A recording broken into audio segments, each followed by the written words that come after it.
موسیٰ کی ماں کی طرف وحی بھیجی کہ اس کو دودھ پلاؤ، پھر جب تم کو اس کے بارے میں کچھ خوف پیدا ہو تو اسے دریا میں ڈال دینا، اور نہ تو خوف کرنا اور نہ رنج کرنا،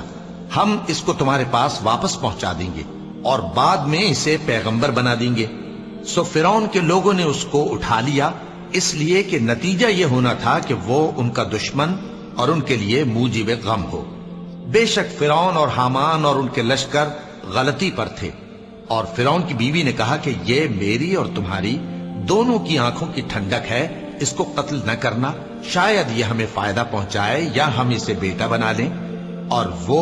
انجام سے بے خبر تھے۔ اور موسیٰ کی ماں کا دل بے قرار ہو گیا، اگر ہم ان کے دل کو مضبوط نہ کر دیتے تو قریب تھا کہ وہ اس غم کو ظاہر کر دیتی۔ ہم چاہتے تھے کہ وہ مومنوں میں رہیں، اور والدہ موسیٰ نے اس کی بہن سے کہا کہ اس کے پیچھے پیچھے چلی جا، تو وہ اسے دور سے دیکھتی رہی،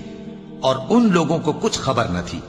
اور ہم نے پہلے ہی سے اس پر دائیوں کے دودھ حرام کر دیے تھے، تو موسیٰ کی بہن نے کہا کہ میں تمہیں ایسے گھر والے بتاؤں کہ تمہارے لیے اس بچے کو پالیں اور اس کی خیر خواہی سے پرورش کریں۔